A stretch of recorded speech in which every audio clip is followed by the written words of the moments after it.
Blessed is the Virgin Mary, who kept the word of God and pondered it in her heart.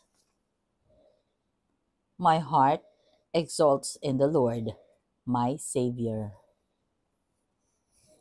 Blessed Saturday, everyone. Today is the memorial of the Immaculate Heart of the Blessed Virgin Mary. We praise and thank you, dear God, for another day of life. We praise and thank you for the gift of love, the gift of family, of community, of belongingness, and the gift of our dear Mama Mary. Yesterday was the Feast of the Sacred Heart of Jesus, and now the Immaculate Heart of Mary. And so we are talking about the hearts, the twin hearts. Incidentally, the name of our community is the Hearts of Jesus and Mary Prayer Community. That is why we celebrated and we had a vigil last night until around past 1 a.m. And this is how we communicated with our twin hearts. Allow me to read a portion of the Gospel according to St. Luke of today.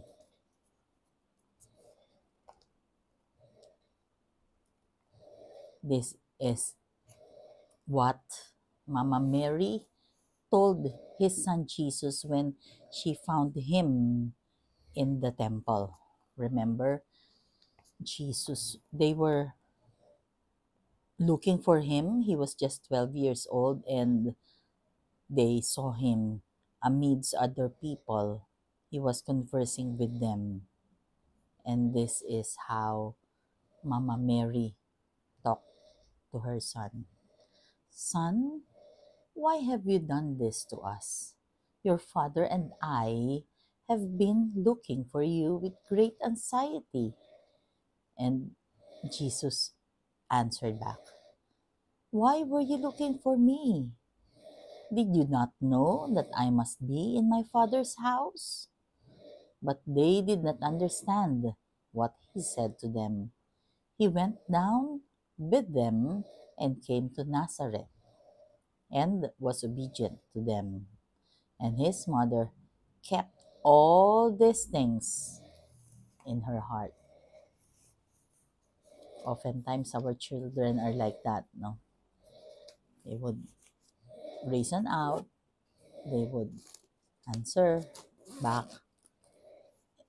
and oftentimes the mothers will just be silent so that there will be no argument anymore.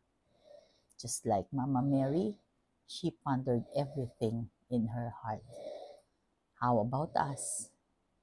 What do we have here in our hearts?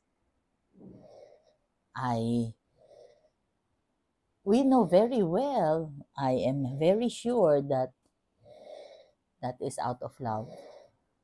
Mama Mary did not argue with Jesus, although she doesn't understand yet. But I know for sure that that is about love, unconditional love of the mother to the son. I just remember the homily of Father Lim last night regarding the alamat ng butiki.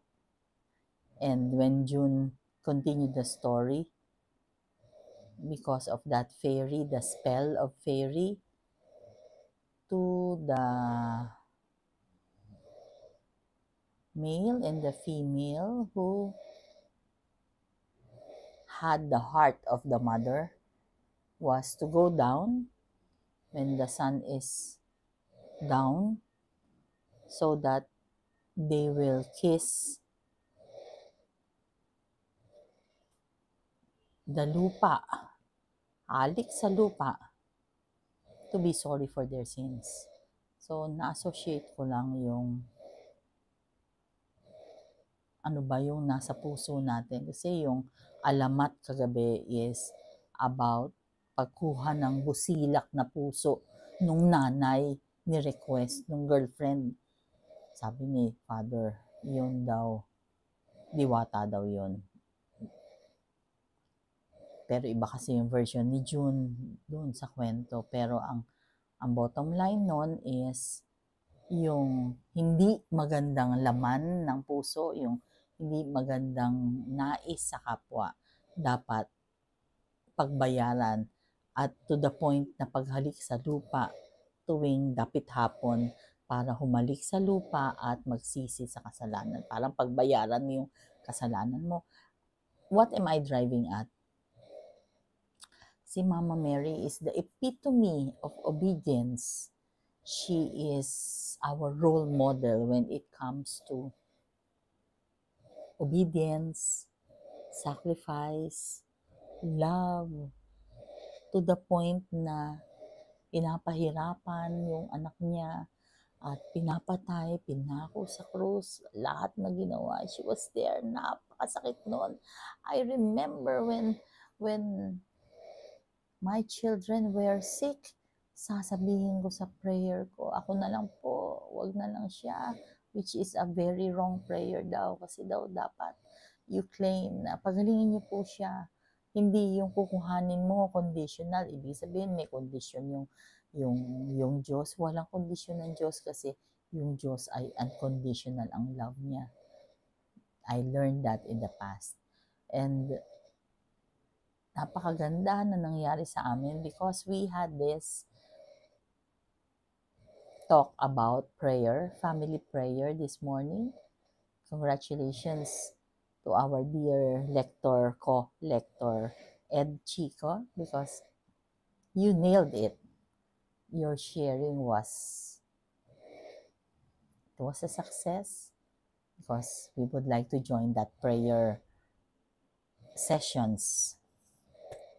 And so, aside from Mary being prayerful, she is the epitome of obedience and love.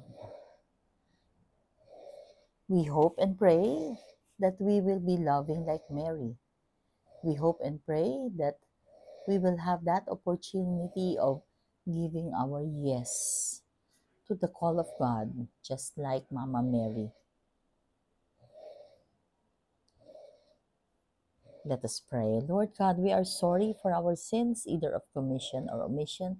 We pray for healing of those who are sick, those who are requesting for prayers, and those who are praying with us right here, right now. We lift up to you, dear God, all our concerns and the concerns of all here praying with us right now. We lift up to you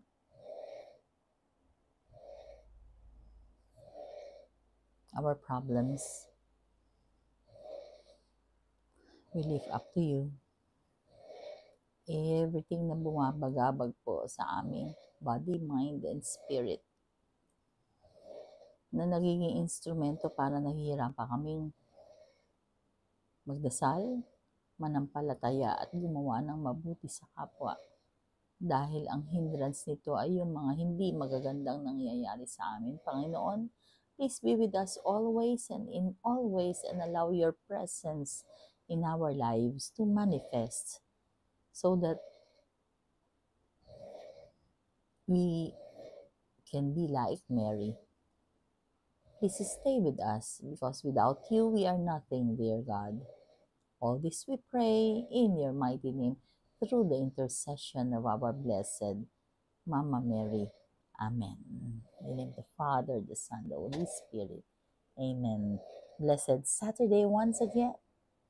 God bless us all.